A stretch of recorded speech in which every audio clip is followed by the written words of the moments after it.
Hi, I'm Carla Stumbo. Hilary Blair. Bradley Pyron. Michelle Stumbo. Nick Stumbo. Hi everyone, thank you for coming to my informative speech today. I'm going to be talking about the growing need for speech-language pathologists and also the struggle for grad programs to keep up with that demand. Many children across the country are in need of communication therapy and intervention. However, there are not enough clinicians to accommodate for that need. According to the U.S. Department of Education, speech-language pathology is recognized as an area where schools have experienced personnel shortages, meaning some students may have difficulty receiving timely speech-language support. This is frightening because the current training infrastructure to train grad students is not able to keep up with that demand, despite more students enrolling in undergrad programs. I'm currently working to become a speech-language pathologist, and I hope this explains why this field is important to me and also why expanding access to education is important. I'm an undergrad student at Biola studying communication sciences and disorders, which directly leads into speech-language pathology, more commonly called SLP. So I have firsthand experience in courses training future clinicians and have seen some of the limitations that grad students are facing. So today I hope to inform you about the growing need for speech therapists, increase in enrollment in master's programs, and struggles of the program. But before we can discuss problems the programs are facing, I want to paint a picture of the current need for speech pathologists.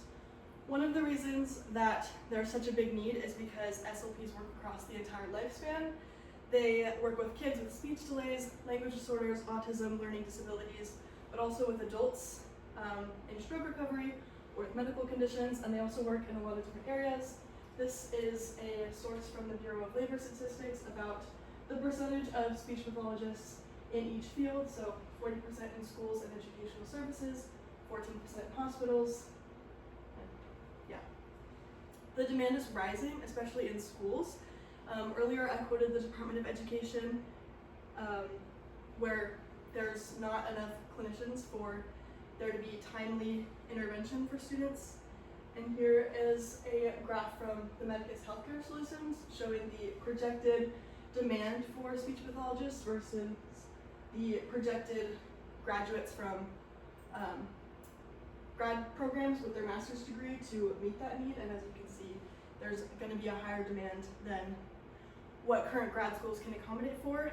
And the reason that this is so bad is that early intervention is one of the most important things in speech pathology, because the sooner that a child can see a speech pathologist, the shorter their therapy time will be to meet their goals.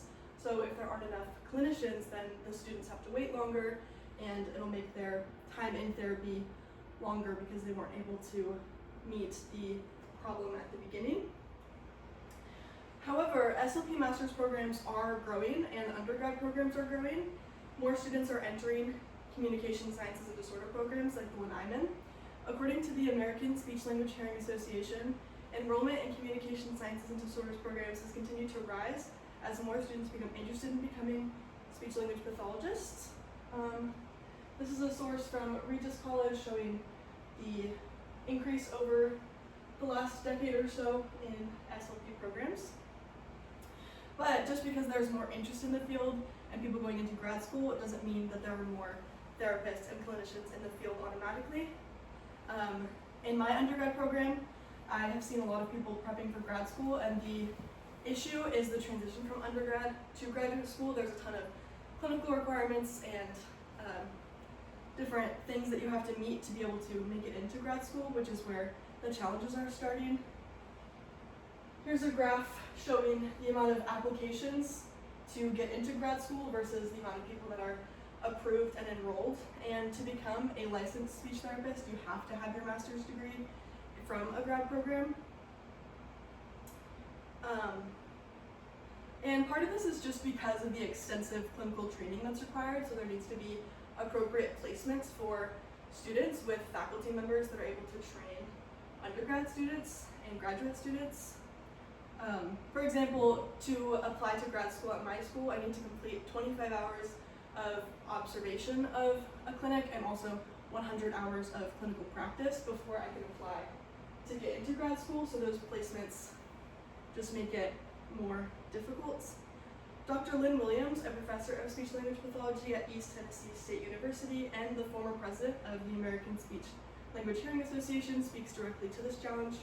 According to her, one of the challenges facing SLP education is creating enough capacity within the programs while maintaining the quality of education and clinical preparation. So expansion in grad programs needs real investment,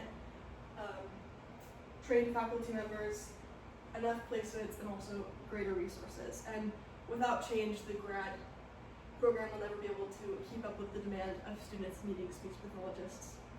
So the need is rising, but the programs are struggling to keep up. To summarize what I've informed you about today, there's a growing need across the lifespan. There's rising enrollment in undergrad programs and graduate programs and interest in the field, but there are challenges because of the lack of resources. While it may be discouraging that the master's programs are struggling to accommodate their students, it's important to keep in mind that this is because of the rapid increase in enrollment. This gives us hope for the future of speech therapists and hope that more children across the country will be able to have their communication needs met.